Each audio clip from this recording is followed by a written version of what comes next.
થોડા સમય અગાઉ અમદાવાદ અને વડોદરાની શાળાઓમાં અસામાજિક તત્વો દ્વારા કરવામાં આવતા હોબાળા અને ખાસ કરીને શિક્ષકો પર થયેલા ગંભીર હુમલાના સંદર્ભમાં સુરતમાં ઘેરા પ્રત્યાઘાતો જોવા મળ્યા છે।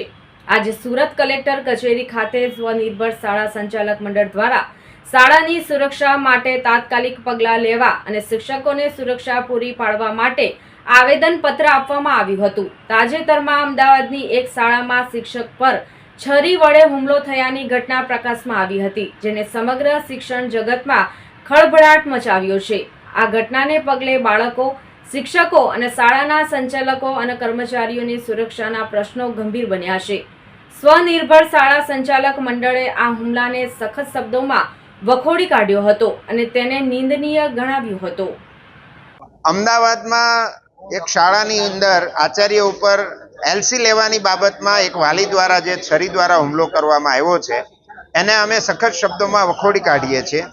છેલ્લા કેટલાક સમયથી શાળાઓમાં વાલીઓ દ્વારા નજીવી બાબતોમાં પણ આચાર્ય શિક્ષકો સાથે શાબ્દિક જીભાજોડીની સાથે અપમાનજનક શબ્દો પણ વાપરવામાં આવતા હોય છે, પણ જ્યારે હવે છરી દ્વારા વાલી દ્વારા હુમલો કરવામાં આવ્યો છે ત્યારે સમગ્ર ગુજરાતની તમામ શાળાઓ ના સંચાલકો અમે આ ઘટનાને વખોડી કાઢીએ છીએ અને જેમ ડોક્ટર્સ માટે પ્રોટેક્શન એક્ટ છે 2022 એમ શાળામાં કામ કરતા તમામ કર્મચારીઓને પણ પ્રોટેક્શન મળે અને વાલીઓ દ્વારા કે અસામાજિક તત્વો દ્વારા કોઈ પણ પ્રકારનો હુમલો શાળાઓમાં ન થાય, શાળાઓનું વાતાવરણ ન ડોવાય એવી અમારી લાગણી અને માગણી છે।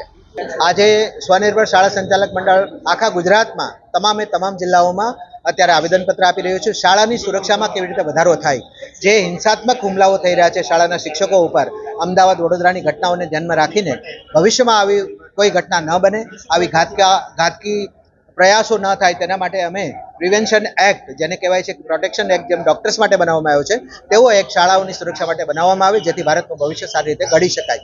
કાયદો કોઈને લેવાનો અધિકાર નથી, તે સૌએ ધ્યાન રાખવું જોઈએ તેવો એક સંદેશો આપતો આ આવેદનપત્ર અમે અર્પણ કરી રહ્યા છીએ।